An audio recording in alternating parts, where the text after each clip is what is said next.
Hi അസ്സലാമു അലൈക്കും, welcome back. ഇന്ന് ഞാൻ കാണിക്കുന്നത് നല്ല ടേസ്റ്റി ആയിട്ടുള്ള ഒരു ഈസി സ്നാക്സിൻ്റെ റെസിപ്പിയാണ് കേട്ടോ.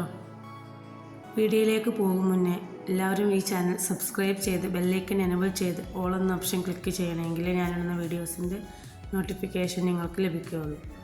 ഒരു കപ്പ് മൈദയാണ് കേട്ടോ ഞാൻ എടുത്തിട്ടുള്ളത്. പിന്നെ ഒരു ബൗളിലേക്ക് ഒരു കോഴിമുട്ടയും 2 ടീസ്പൂൺ പഞ്ചസാരയും ഇതിലേക്ക് ആവശ്യമായിട്ടുള്ള ഉപ്പും 1 ടീസ്പൂൺ ഈസ്റ്റും ചേർത്ത് നന്നായി ഈ മുട്ട യോജിപ്പിച്ചതിന് ശേഷം ഇത് മൈദയിലേക്ക് ചേർത്ത് ഇളക്കി നന്നായി കുഴച്ചെടുക്കുകയാണ് കേട്ടോ വേണ്ടത്.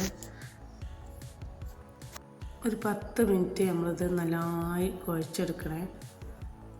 നന്നായി തന്നെ കുഴച്ചിട്ട് മൂടി വെക്കുക. 1 മണിക്കൂർ കഴിഞ്ഞതിന് ശേഷം നമുക്ക് ഉണ്ടാക്കിയെടുക്കാം. അതിനിടയിൽ നമുക്കൊരു ഫില്ലിങ്ങും കൂടി ഉണ്ടാക്കാൻ. ഇത് ഞാനിവിടെ നന്നായി കുഴച്ചിട്ടുണ്ട്. ഓയിൽ ആക്കിയ പാത്രത്തിൽ വെച്ച് കൊടുക്കുകയാണ് കേട്ടോ വേണ്ടത്.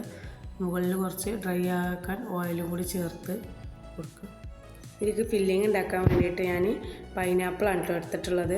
അത് ഞാൻ കട്ട് ചെയ്തെടുക്കുകയാണ്. ചെറിയ കഷ്ണങ്ങളാക്കി ഇങ്ങനെ കട്ട് ചെയ്തെടുക്കേണ്ട ഈ പൈനാപ്പിൾ ഒന്ന് വിളയിച്ചെടുക്കാൻ വേണ്ടത്. അതിന് വേണ്ടിയിട്ട് ഇതിലേക്ക് 2-3 സ്പൂണ് പഞ്ചസാര ഇട്ടിട്ടുണ്ട്. അതൊക്കെ നിങ്ങളെ ഇഷ്ടത്തിന് ഇട്ട് കൊടുക്കുക. ഞാൻ കളറിന് വേണ്ടിയിട്ട് ഒന്നുകൊണ്ട് മഞ്ഞൾപ്പൊടിയും കൂടി ചേർത്തിട്ടുണ്ട്.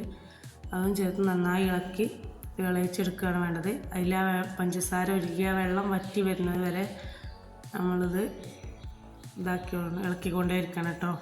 ഇതിലേക്ക് ഒരു നുള്ളു ഉപ്പ് ചേർത്ത് കൊടുക്കാം, മധുരം ബാലൻസ് ചെയ്യാൻ. ഫില്ലിങ് ഇവിടെ റെഡി ആയിട്ടുണ്ട്. എൻ്റെ മാവ് എല്ലാം പൊന്തി വന്നിട്ടുണ്ടായിരുന്നു 1 മണിക്കൂറായപ്പോഴത്തേന്. ഞാൻ ആ മാവ് എടുത്ത് കുഴക്കുകയാണ്. ഒന്ന് കുഴച്ചതിന് ശേഷം നമുക്ക് ഉരുളാക്കിയെടുക്കാം. അങ്ങനെ അത് ഒന്ന് പരത്തിയെടുത്ത്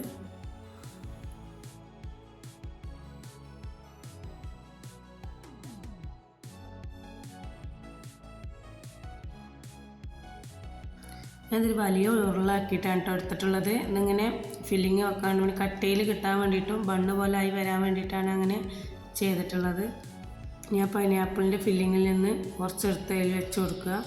എന്നിട്ട് ഇതിങ്ങനെ ഉരുട്ടിയെടുക്കുക കേട്ടോ വേണ്ടത്. ഇത്ര പണിയുള്ളൂ. ഇനി ഇതൊന്ന് ഫ്രൈ ചെയ്തെടുത്താൽ മാത്രം മതി. അങ്ങനെ എല്ലാ ബോൾസും ഇങ്ങനാക്കി 10 മിനിറ്റ് ഞാൻ വെച്ചിട്ടുണ്ടായിരുന്നു. അതിന് ശേഷം വെള്ളത്തിൽ മുക്കിയിട്ടാണ് ഞാൻ ബ്രെഡ് ക്രംസിൽ കോട്ട് ചെയ്തെടുത്തത്. എന്നിട്ട് അത് ഫ്രൈ ചെയ്തെടുക്കുകയാണ് കേട്ടോ ചെയ്തത്. അങ്ങനെ ഞാൻ ഓരോന്നെടുത്ത് ഫ്രൈ ചെയ്തെടുക്കുകയാണ്.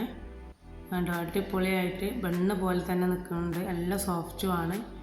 ഇങ്ങനെ നമുക്കുണ്ടാക്കി നല്ല ടേസ്റ്റാണ്. ഇന്നത്തെ വീഡിയോ ഇത്രയേ ഉള്ളൂ. എല്ലാവർക്കും ഇഷ്ടമായെന്ന് വിചാരിക്കുന്നു. ഇഷ്ടമായെങ്കിൽ ലൈക്ക് ചെയ്യുക, അഭിപ്രായം കമൻറ്റ് ചെയ്യുക. ഇൻഷാ അല്ലാഹ് അടുത്ത വീഡിയോയിൽ കാണാം. Bye bye.